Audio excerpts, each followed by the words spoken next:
So continuing from where we left off, we saw that Tftp is a clear text protocol, and therefore we can see all the configuration files in clear text. So how do we get to see this configuration file which is being sent from router 1 to the Ubuntu server without having physical access or having unauthorized access or able to monitor the traffic from router 1 to the Ubuntu server? So this is what we're going to do. We are going to have a physical access to the switch, and we are going to configure port span or port monitoring. What it does is that it's going to mirror a port. So the traffic flowing through a port is going to mirror that port to a different port. And this is this can be a small office or home office infrastructure where we have our server sitting somewhere, but this switch is exposed to the workers, and it happens in real time. You find it in most offices. So back on my switch, I'm going to run the command. So config t, so monitor session 1, and the source port is going to be E00. So interface E00, and I'll specify both means transmitting and receiving traffic on that port. And what I'm going to do next is to specify a destination for the mirror session.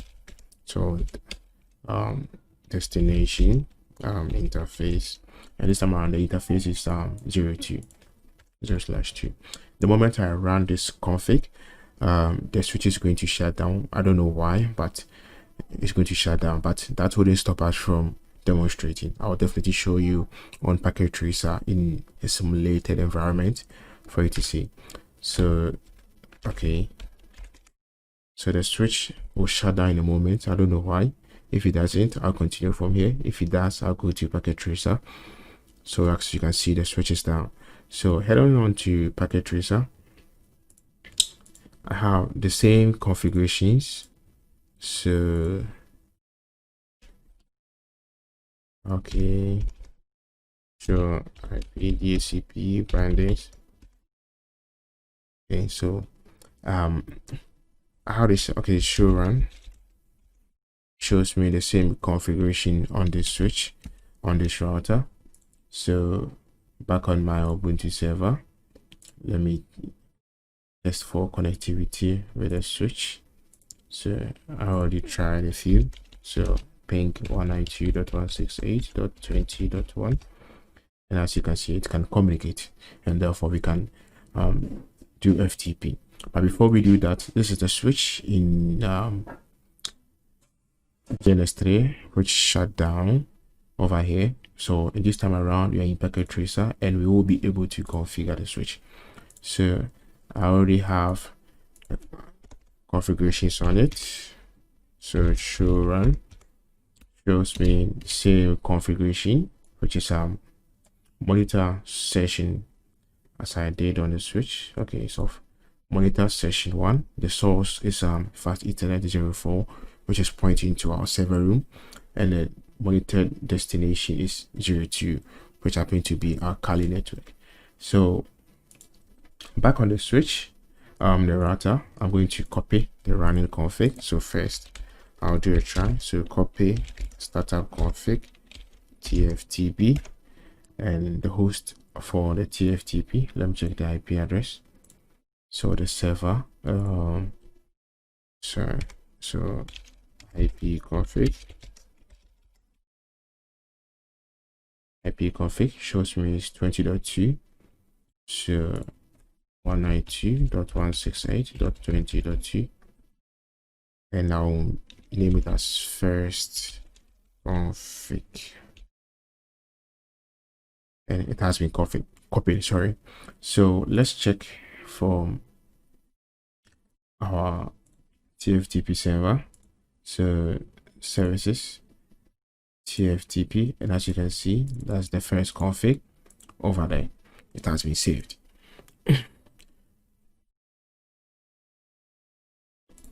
So on the switch, I showed you the monitoring or port span configuration. So what you're going to do next is trying to copy the configuration again. So copy startup config tftp, and I'll specify the IP address 168.20.2, and I'll name it as second config. And before we even type enter, I'm going to start the simulation mode, and it's only filtering for TFTP traffic. So once again, back on the router, I'll type enter, and as you can see, that's the TFTP data, and I can show you from here. So as you can see, this is a layer 4 protocol. So the source port is 1026, that's on the router, and the destination port is 69, as seen in the previous video in Wireshark. And the destination IP address is 20.1. The source is 20.1, which is the switch and the router, and the 20.2 is the server. So as you can see, you can have a detailed information over here. So let me go and demonstrate to you what really happens. So if I click on forward, the router sends the traffic to the switch, and the switch is supposed to send the traffic to the server. But once port monitoring has been configured, this TFTP data will fall down here. So as you can see, and want to be forwarded to the server.